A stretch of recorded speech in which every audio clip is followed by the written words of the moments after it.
우리 다 같이 하나님 말씀 보겠습니다. 오늘 은혜 받으실 하나님의 귀한 말씀은 신약성경 갈라디아서 4장 4절부터 7절까지의 말씀입니다. 우리 함께 은혜 받을 오늘의 귀한 말씀은 신약성경 갈라디아서 4장 4절부터 7절까지의 말씀입니다. 우리 다 같이 믿음을 가지고 함께 봉독하겠습니다. 때가 참에 하나님이 그 아들을 보내사 여자에게서 나게 하시고 율법 아래에 나게 하신 것은 율법 아래에 있는 자들을 속량하시고 우리로 아들의 명분을 얻게 하려 하심이라. 너희가 아들임으로 하나님이 그 아들의 영을 우리 마음 가운데 보내사 아빠 아버지라 부르게 하셨느니라. 그러므로 내가 이후로는 종이 아니요 아들이니 아들이면 하나님으로 말미암아 유업을 받을 자니라. 아멘. 오늘 저는 갈라디아서 4장 4절부터 이 7절의 말씀을 통하여 너희가 아들임으로 라는 제목으로 말씀을 나누겠습니다. 신약 성경을 우리가 읽어보고 살펴보면 예수님의 이야기가 나옵니다. 바로 예수님의 이야기 중에 잃어버린 아들에 대한 이야기가 있습니다. 바로 누가복음 15장에 나옵니다. 아버지에게는 두 아들이 있었는데 둘째 아들이 아버지에게 가서 누가복음 15장 12절 말씀 다 같이 읽겠습니다. 재산 중에서 내게 돌아올 분깃을 내게 주소서. 감히 아버지가 돌아가시지도 않았는데 불구하고 그것도 장남이 아니고 차남이었던 둘째 아들이 아버지에게 재산인 분깃을 달라고 합니다. 이 유산의 분배는 반드시 아버지 사후에만 이루어지는 일입니다. 아버지가 돌아가셨을 때, 죽으셨을 때 아들들이 재산을 분배받을 수 있습니다. 그런데 이 둘째 아들이 유산을 지금 달라고 하는 내용은 지극히도 무엄한 내용이며 한마디로 자신은 아버지의 생명과 상관없이 아버지가 가지고 있는 재산에만 관심이 있다는 말입니다. 얼마나 배은망덕합니까? 그런데 이 아들의 모습도 이상한데 예수님의 이야기 속에서 아버지의 반응은 아들의 요청보다 더 충격적입니다. 일반적인 상식이 이런 모습을 보이는 아들을 혼을 내고 혼쭐을 내고 집에서 쫓아내는 것이 상식입니다. 그런데 이 아버지는 이렇게 혼쭐을 내거나 혼내거나 쫓아내지 않고 누가복음 15장 12절에 보시면 그 살림을 각각 나눠주니라 라고 나옵니다. 각각 나눠줍니다. 이 살림이란 단어가 나와요. 이 살림이란 단어는 헬라어로 보면 생명을 뜻하는 단어입니다. 살림, 생명. 깊이 해석해보고 묵상해보면 이 둘째 아들이 아버지에게 요구했던 것은 아버지의 이 목숨과도 같은 땅이었던 재산입니다. 그 당시에 땅이 없으면 살 길이 없어요. 농사를 짓거나 아니면 유목민으로서 땅에서 나는 풀이 없다면 결코 동물들을 키울 수가 없습니다. 그렇기 때문에 이 땅은 생명과도 같은데 생명과 같은 재산인 목숨을 이 아들은 찢어달라는 말로 말한 거예요. 달라는 거예요. 그런데 아버지는 이 아들을 사랑해서 그대로 다 들어줍니다. 그대로 다 들어줘요. 왜일까요? 아들이기 때문입니다. 아들이기 때문에 다 들어줘요. 상속을 받은 아들이 먼 나라에 가서 아버지가 주신 그 생명과 같은 재산을 다 탕진하다가 그리고 재산을 다 날려버리고 알거지가 됩니다. 그리고 돼지우리 안에서 쥐염 열매 먹으며 염치 없지만 아버지께로 돌아갈 계획을 세우고 아버지 고향으로 갑니다. 아버지 집 근처까지 다다른 아들의 모습을 본 아버지, 매일마다 아들을 지키는 거예요. 아들이 언제나 올까? 먼 발치서 먼 집에서 언덕 너머에 있는 아들이 떠나갔던 그 길을 바라보며 아버지는 이 둘째 아들, 재산을 달라고 했던 그 아들을 기다립니다. 그리고 어느 날 그 아들이 오는 모습을 보고 얼굴을 기억하고 달려갑니다. 아들이 온다는 그 모습을 본 아버지는 감격에 복받쳤어요. 아들에게 달려가 감정을 그대로 보이며 아들을 끌어안고 입을 맞춥니다. 눈물을 흘립니다. 그리고 아들의 모습을 가까이서 본 아버지, 아들이 무슨 옷을 입고 있었을까요? 비단 옷을 입고 있었을까요? 아니면 거지 같은 옷을 입고 있었을까요? 재산을 다 탕진했으니 누더기 같은 옷을 입고 아버지에게 왔을 것입니다. 냄새가 났습니다. 누더기 같은 옷, 찢어진 옷을 입고 옵니다. 그런데 그를 목격한 아버지는 누가복음 15장 22절 말씀 읽겠습니다. 아버지는 종들에게 이르되 제일 좋은 옷을 내어다가 입히고 손에 가락지를 끼우고 발에 신을 신기라. 아버지가 한 행동입니다.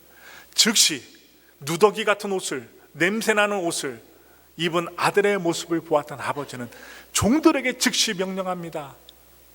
제일 좋은 옷을 입혀주어라, 갈아입혀라. 이것은 아들의 신분이 회복되었다는 확실한 증표입니다.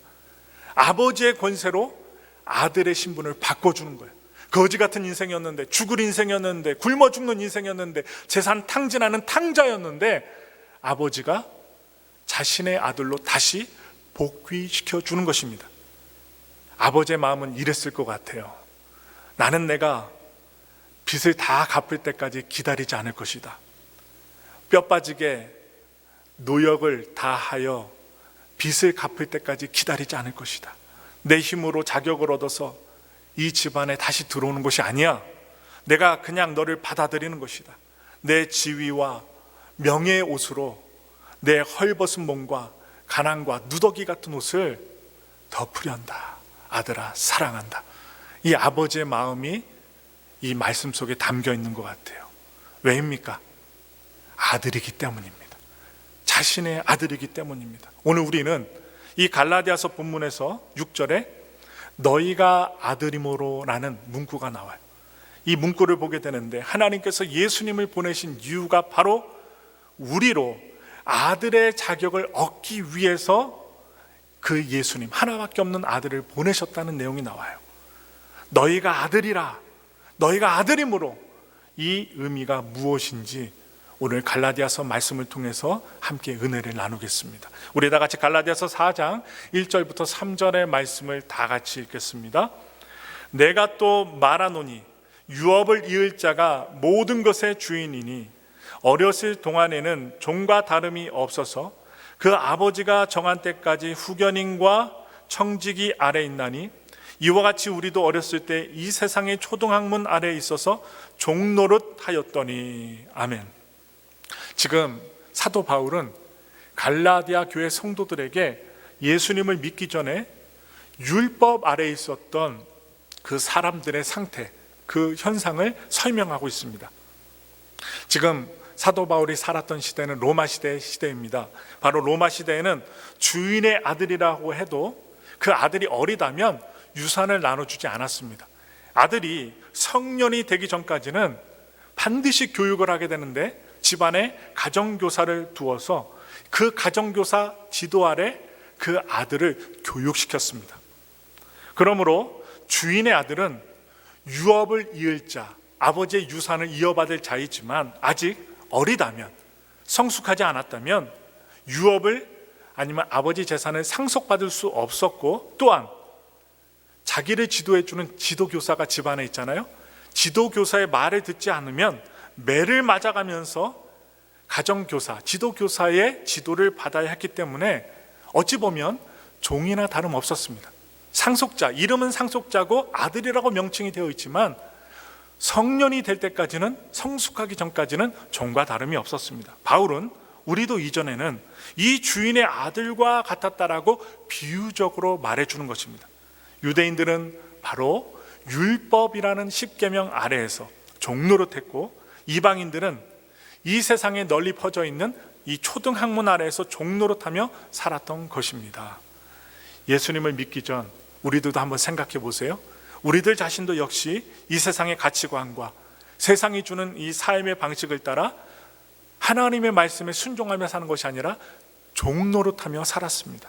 그것이 자유롭게 사는 것 같지만, 내 마음대로 내 선택대로 사는 것 같지만 실상은 욕망과 욕심의 종이 되어 사는 모습이라는 것을 말씀해 줍니다. 우리 다 같이 갈라디아서 4장 4절부터 5절의 말씀을 우리 다 같이 읽겠습니다. 때가 참에 하나님이 그 아들을 보내사 여자에게서 나게 하시고 율법 아래에 나게 하신 것은 율법 아래에 있는 자들을 속량하시고 우리로 아들의 명분을 얻게 하려 하심이라. 아멘. 지금 때가 참에 하나님은 그 하나밖에 없는 아들을 세상에 보내셨습니다. 바로 예수 그리스도를 통해서 신약의 시대를 시작하신 것입니다. 그리고 구원의 역사를 시작하셨습니다. 하나님은 이 세상 사람들이 바로 율법과 바로 세상의 가치에 종노릇하는 삶을 바로 끝내기를 원하셨습니다. 누구를 통해 끝내기를 원하셨느냐? 바로 예수님을 통해서 끝내기를 원하셨습니다. 우리가 5절에 보면 그 속량이라는 단어가 나와요. 속량, 바로 엑사고라조라고 합니다. 바로 값을 지불하다. 속량은 값을 지불하다는 뜻이에요. 이것이 어디서부터 나왔냐? 지금 바울이 있었던 시대는 종들이 많았습니다. 종으로 팔려 종노릇하고 있는 노예를 자유케 하기 위해서는 반드시 몸값을 지불해야만 했습니다. 그냥 공짜로 가져올 수 없어요. 돈을 지불해야만, 은을 지불해야만 그 종을 가져올 수 있고 자유와 해방을 줄 수 있었습니다. 마찬가지로 하나님께서는 우리를 자유케 하시기 위하여 예수님을 통하여 죄값을 지불하신 것입니다. 우리가 예수님을 믿고 구원을 받았다면 속량받은 자로 갑니다. 누구 때문에 속량받았습니까? 바로 예수님 때문에 속량받았다는 것, 지불했다는 것입니다. 그것은 평생 종살이 하던 우리들에게 아들의 자격, 아들의 명분을 주기 위해서 예수님을 희생하셨다는 거예요. 그리고 5절에 하반절에 보면 아들의 명분이라는 헬라어 단어가 나와요. 아들의 명분, 휘오데시아라고 하는데 아들로 받아들이다, 양자 삼다라는 뜻입니다. 아들로 받아들이다, 양자 삼다, 바로 아들의 명분입니다. 이 로마 시대에는요, 전쟁이 많았습니다. 이 고대 시대에는 전쟁이 많았는데 이 전쟁을 많이 치르게 되면서 귀족도 예외일 수 없어요. 귀족들의 아들들도 전쟁에 참여해야만 했습니다. 그들은 자신들의 유상을 상속해줄, 유산을 이어받아 역사를 이어갈 아들이 필요했기 때문에 노예시장에 가서, 아들이 죽었다면, 아들이 없다면 이 노예시장에 가서 자신이 마음에 드는 그 남자아이를 선택하여 골라서 양자로 삼았다는 것입니다. 그러므로 양자가 된 노예는 팔려가면서, 입양이 되어가면서 아버지의 지위와 재산을 다 상속받는 자가 된 것입니다. 바로 양자되었다는 거예요. 아들 됐다는 거예요. 이제 더 이상 노예가 아닙니다. 지불한 값이 있다면, 샀다면, 반드시 물질을 주고 샀다면 그 노예는 그 주인의 아들이 됩니다. 아들의 명분을 얻게 되었다는 것이죠. 우리가 요한복음 19장 30절의 말씀에 보면 예수님께서 십자가 위에서 아주 큰 소리치시는 완료형의 이야기가 나옵니다. 다 이루었다. 예수님이 피 흘리시고 몸 찢기시고 그리고 온몸을 온 대중에게, 많은 대중에게 보이시면서 예수님이 마지막으로 숨지시기 전에, 죽으시기 전에 하신 말씀 다 이루셨다는 거예요. 바로 예수님은 십자가 위에서 우리의 죄값을 다 지불하셨습니다. 여기서 다 이루었다, 이 다 이루었다는 헬라어가 무슨 뜻이냐? 다 지불했다는 뜻입니다. 예수님이 우리에게 생명을 주시고자, 구원하시고자 예수님이 다 지불하셨다는 거예요. 무엇으로? 자신의 몸으로, 자신의 피로, 자신의 살로 우리의 구원을 이루셨다는 말씀입니다. 예수님은 죄의 종노릇 하던 우리를 바로 속량하셨다는 것입니다. 그리고 이제 더 이상 종이 아니라 하나님의 자녀라는 명분을 주신 것입니다. 여러분과 저에게는 무슨 명분이 있어요? 하나님의 아들이라는, 구원받은 자라는 자격과 명분이 있다는 것입니다. 이제 우리는 하나님의 자녀로서 하나님의 유업을, 저 천국을, 또 하나님의 생명의 면류관을 상속받는 자가 된 것입니다. 예수님이 바로 다 지불하신 아들의 명분에는 하나의 개념이 더 필요합니다. 무엇이 필요하냐? 명분만 있어서는 안 돼요. 아주 중요하죠. 아들의 자격, 양자된 거, 구원받은 거 중요합니다. 그런데 거기에 덧붙여서 필요한 것이 있습니다. 바로 성장입니다. 성장. 유업을 받을 수 있는 아들이 되려면 반드시 성장해야 됩니다. 아까 로마 시대의 그 가족 가운데 아버지가 그 가정의 교사를 두어서, 지도 교사를 두어서 아들이 성장할 때까지 유업을 이어받을 때까지 교육한다고 했잖아요. 거기에 무엇이 필요합니까? 아들에게 성장이 필요합니다. 성장하지 않으면 그 아들은 유업을 이어받을 수 없습니다. 바로 그처럼 우리는 더 이상 종노릇하던 삶을 벗어나 아들처럼 살아야 한다는 말씀입니다. 그러면 어떻게 우리가 세상에서 종노릇하지 않고 아들처럼 살 수 있을까요? 우리가 하나님의 자녀로 살아갈 수 있도록 하나님께서 조치를 취하신 내용이 있어요. 우리가 성장한다, 이렇게 하면 우리 자신이 무언가를 해서만 성장한다 생각할 수 있는데 의지가 필요하죠. 그런데 그 의지를 주시는 분, 그리고 행동할 수 있게 하시는 그 역사가 있습니다. 바로 성령을 보내신 것입니다. 우리의 혼자만의 힘으로는 이길 수 없기 때문에, 성장할 수 없기 때문에 바로 성령을 보내주셨다는 것입니다. 갈라디아서 4장 6절부터 7절의 말씀 크게 읽겠습니다. 너희가 아들이므로 하나님이 그 아들의 영을 우리 마음 가운데 보내사 아빠 아버지라 부르게 하셨느니라. 그러므로 내가 이후로는 종이 아니요 아들이니 아들이면 하나님으로 말미암아 유업을 받을 자니라. 아멘. 여러분과 제가 기도할 때에 바로 하나님을 아버지라고 부를 수 있다면 우리 마음에 누가 오신 것입니까? 바로 성령님이 오셨다는 것. 아들의 영, 성령님이 계시다는 증거입니다. 하나님을 아버지라 함부로 부를 수 없습니다. 부를 수 있다면 여러분과 저의 심령 가운데 아들의 영이 있다는 걸, 바로 성령님이 계시다는 증거입니다. 이 영의 인도를 따라 살 때 우리는 바로 아들로 살아갈 수 있습니다. 우리가 성령님이 계시다는 것 무엇으로 알 수 있어요? 성령이 충만을 받고 성령이 임하시면 성령의 생각을 주십니다. 부정의 생각이 아니라, 안 된다는 생각이 아니라 성령의 생각을 주세요. 또 아이디어를 주세요. 그리고 그런 마음을 주셔서 아무것도 없는 길에서 길을 보게 하시고, 또한 해결의 실마리를 주시며, 또한 어려운 문제 가운데서도 성령의 생각을 주셔서 사람이 할 수 없는 일을 하나님의 능력, 성령님으로부터 마음과 생각을 부여받아 승리할 수 있다는 말씀입니다. 그러므로 이 영의 인도를 따라 살 때 우리는 아들로서 살아갈 수 있다는 말이에요. 유업을 받는 자로 성장할 수 있다는 말씀입니다. 우리 다 같이 로마서 8장 14절부터 15절의 말씀 읽겠습니다. 무릇 하나님의 영으로 인도함을 받는 사람은 곧 하나님의 아들이라.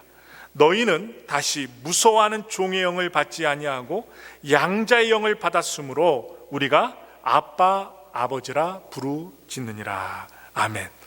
바로 성령님의 인도함을 받을 때 우리는 세상에 종노릇하지 않게 됩니다.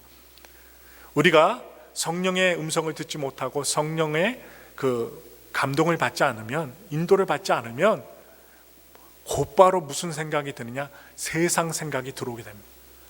욕심과 죽이는 것, 멸망시키는 것, 그리고 세상의 쾌락을 향하여 우리는 생각할 수밖에 없다는 것. 우리를 향한 하나님의 목표가 있는데 우리가 단순히 하나님의 자녀가 되는 것에만 있지 않습니다. 우리가 바로 상속자가 되는 것입니다. 바로 하나님 나라의 유업은, 그 재산은 자녀들로 해서, 자녀들이라고 해서 다 주어지는 것이 아닙니다. 자녀라고만 해서 주어지는 것이 아니에요. 약속의 자녀가 됩니다. 언약이 중요합니다. 그러므로 아브라함과 이삭과 야곱에게 어떤 축복을 주셨어요? 언약의 축복을 주셨습니다. 바로 약속의 자녀가 되었기 때문에 약속에 해당되는 축복을 주신 거예요. 아들과 상속자는 차이가 있어요. 장자의 명분을 가진 사람만이 유산을 상속하는 것입니다. 창세기 말씀을 보시면 에서와 야곱이 나옵니다. 형과 동생이죠. 다 같은 이삭의 자녀지만 장자의 명분을 취했던 사람은 한 사람입니다. 바로 야곱입니다. 동생이에요. 바로 야곱만이 하나님의 언약을 상속받았습니다. 그래서 로마서에서는 바울이 이렇게 이야기하고 있습니다. 다 같이 말씀 볼게요. 로마서 8장 16절부터 17절의 말씀입니다. 우리 다 같이 읽겠습니다. 성령이 친히 우리의 영과 더불어 우리가 하나님의 자녀인 것을 증언하시나니 자녀이면 또한 상속자 곧 하나님의 상속자요 그리스도와 함께한 상속자니 우리가 그와 함께 영광을 받기 위하여 고난도 함께 받아야 할 것이니라. 아멘. 성령께서 우리와 함께 하셔서 하나님의 자녀인 것을 증명해 주신다고 합니다. 우리가 우리 자신을 증명할 수 없습니다. 그런데 성령께서 증언하시고 증명해 주신대요. 그런데 그리스도의 영광과 고난까지 함께 받는 자가 될 때 우리는 비로소 하나님 나라의 유업을 상속받는 자녀가 된다는 말씀이 나와요. 결국 성령님의 인도함을 받아야 우리는 끝까지 상속자의 길을 갈 수 있다는 말씀이에요. 그래서 우리가 기도할 때 성령님 인정합니다, 모셔드립니다, 환영합니다. 왜 이런 고백을 해요? 성령님과 함께 해야지 우리가 하나님께 인도함을 받는다는 거예요. 그리고 아빠 아버지라 부를 수 있고, 그리고 우리가 상속자가 될 수 있다는 것입니다. 그러므로 우리는요, 상속자가 되기 위하여 성령님을 의지하며 사시길 부탁을 드리며, 결국 상속자의 길을 가기 위하여 성령님과 동행하는 삶을 사셔야 된다는 말씀입니다. 이러한 신분의 변화에도 불구하고 갈라디아 교회 성도들은 이전에 행했던, 과거에 행했던 그들이 종노릇했던 율법으로 다시 돌아가고 있었습니다. 그때 바울이 아주 매우 아픈 마음으로, 가슴 아픈 마음으로 이야기합니다. 다시 본론으로 돌아와 갈라디아서 4장 9절부터 11절의 말씀을 우리 다 같이 읽겠습니다. 이제는 너희가 하나님을 알 뿐 아니라 더욱이 하나님이 아신 바 되었거늘 어찌하여 다시 약하고 천박한 초등학문으로 돌아가서 다시 그들에게 종노릇하려 하느냐. 너희가 날과 달과 절기와 해를 삼가 지키니 내가 너희를 위하여 수고한 것이 헛될까 두려워하노라. 아주 중요한 핵심을 말씀해 주고 있어요. 성령님을 따르지 않을 때 우리는 너무도 쉽게 우리가 전에 행하였던 익숙한 방식으로 돌아갑니다. 주일날 예배를 드리고 결단하고 믿음으로 나간다 하지만 성령님을 따르지 않을 때 우리는 과거의 익숙한 죄의 모습으로 돌아갈 수밖에 없다는 연약한 존재라는 거예요. 그러나 그것은 다시 천박한 세상의 가치와 욕망에 종노릇한다는 사실입니다. 그래서 우리가 항상 깨어있으라고 하죠. 깨어있으라. 왜 말씀을 보라고 합니까? 성령님과 동행하기 위해서. 왜 기도하라고 합니까? 성령의 음성을 듣기 위해서. 우리가 많이들 경험해 보았을 것입니다. 잘못된 일을 행할 때 우리 마음속에서 덜컹 하지 말라고 할 때가 있어요. 이렇게 하지 마라, 저렇게 행하거라. 그리고 잊혀졌던 말씀이 떠오를 때가 있어요. 까마득하게 잊혀졌던 말씀인데 내가 무슨 죄를 질 때 갑자기 그 말씀이 떠오르고 부끄럽고 얼굴이 화끈화끈거릴 때가 있어요. 누가 행하시는 것입니까? 내 안에 성령께서 하지 말라는 거예요. 성령께서 일러주시는 것입니다. 그때 우리가 어떻게 행해야 됩니까? 성령의 음성에 순종하며 살아가야 합니다. 왜 성령님이 필요합니까? 성령님의 인도함을 받을 때 우리는 세상의 종노릇하는 데서 해방될 수 있다는 거예요. 자유할 수 있다는 거예요. 하나님의 자녀들에게 허락된 영광의 자유에 이룰 수 있다는 사실입니다. 제 말이 아니에요.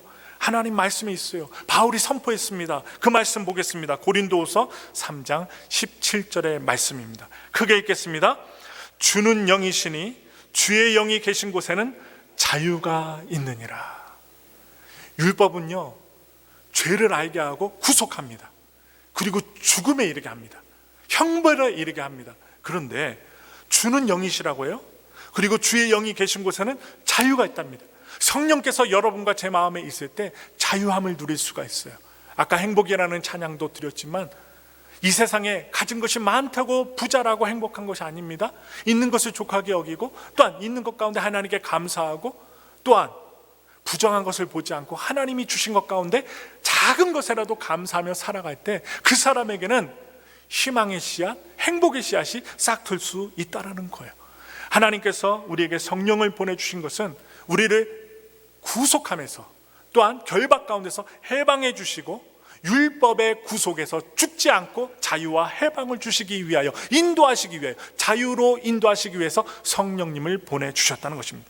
바울은 갈라디아 교회 성도들에게 이러한 자유로 살아가기를 간절히 원했습니다. 사도 바울은 그렇게 원했어요. 그래서 이들에게 한 가지 목표를 제시합니다. 우리 다 같이 갈라디아서 4장 19절의 말씀을 다 같이 믿음으로 읽겠습니다. 나의 자녀들아, 너희 속에 그리스도의 형상을 이루기까지 다시 너희를 위하여 해산하는 수고를 하노니. 바울은 그리스도의 형상이 바로 그들 마음속에 심령 가운데 이루어지는 목표를 스스로 자발적으로 세웠습니다. 목표를 세웠어요. 우리가 작은 예수로 살아갈 때 비로소 하나님 말씀의 진리 안에서 자유로운 자가 되기 때문입니다. 우리가 그리스도와 함께 성숙하게 성장하여 상속자로서 고난도 받으며 그리스도를 닮아가는 삶을 살 때 우리를 속량하여 우리에게 아들이라는 자격을 주신, 그 자격을 주신 하나님의 목적은 비로소 완성이 되는 것입니다. 너무 실망하지 마세요. 삶을 살아가다가 실패하거나 아니면 나 자신의 성격에 대하여 좌절할 때가 있습니다. 그리고 어려움을 겪을 때가 있습니다. 그때마다 우리가 누구를 바라봐야 됩니까? 우리의 구원자이신 예수님을 바라보는 거예요. 하나님께서 예수님을 우리의 목표로 삼아 주셨어요. 예수님을 닮으라고 했어요. 예수님의 마음을 품으라고 했어요. 그래서 우리가 좌절하거나 실패하거나 하나님의 진리 가운데서 정말 실망한 일들이 내 안에 있을 때 우리가 성령님을 통하여 예수님을 바라볼 때 비로소 성장의 감을 여러분 깨달으시길 바랍니다. 가만히 보면 세상에 많은 사람들이 하나님의 영의 정체성, 하나님의 아들의 정체성을 가지고 사는 것이 아니라 종의 정체성을 가지고 살아갑니다. 그들은 세상의 환경과 그리고 갑자기 불어닥치는 그 불안에 기인하여 종교 생활을 하고 내일에 대한 염려로 하루하루 매여서 살아갑니다. 염려 없는 사람 없습니다. 그런데 우리는 믿음이 있기 때문에 너희 염려를 주께 맡기라고 했잖아요. 바로 예수님께 맡기는 삶으로 신앙의 생활을 살아가는 것입니다. 우리는 아들의 정체성을 회복해야만 합니다. 아들은 두려워하지 않습니다. 아들은 눈치 보지 않습니다. 그리고 미래를 염려하지 않습니다. 누구처럼? 탕자처럼. 지금 당장 먹을 거리도 없는데 누가 생각나요? 아버지가 생각나는 거예요. 나를 따뜻하게 맞아주시고 나에게 생명과 같은 재산 주신 그 아버지, 모든 것을 잃어버리고 그리고 먹는 것조차도 돼지 열매로 생명의 끼니를 때웠던 그 탕자가 결국에는 아버지를 생각합니다. 바로 왜 염려하지 않고 눈치 보지 않는 것일까요? 아버지가 있기 때문입니다. 나를 영원히 맞이해주시는 아버지, 아버지의 것이 곧 자신의 것이기 때문입니다. 우리가 예수 그리스도를 통해 하나님의 자녀라는 자격을 얻었다면 세상의 종노릇하지 말고 하나님의 자녀로 살 수 있게 되기를 바랍니다. 우리는 하나님의 자녀로 기도하고 예배해야 합니다. 왜냐? 하나님의 자녀이기 때문입니다. 하나님의 자녀가 아니면 예배 드릴 필요가 없습니다. 말씀을 볼 필요가 없어요. 그런데 우리는 하나님의 자녀이기 때문에 기도하고 예배 드려야 됩니다. 문제가 있어도, 문제가 해결돼도, 좋은 일이 있어도 나쁜 일이 있어도 언제든지 하나님의 자녀로서 예배드리고 기도 드려야만 합니다. 그것이 성령님의 인도함을 받는, 그래서 하나님의 아들로 살아가는 통로이기 때문입니다. 예수님은 이 땅에 사는 동안 아바 아버지를 부르시며 기도하셨어요. 그러면서 성령님의 인도하심을 구하셨습니다. 예수님조차도 아바 아버지라고 기도하고 성령님의 인도를 구하였다면 연약한 우리들은 더더욱 구해야 되지 않을까요? 그러므로 우리도 성령의 인도하심을 받는 아빠, 그 아버지의 자녀들로 살아가게 되기를 예수님의 이름으로 축원합니다.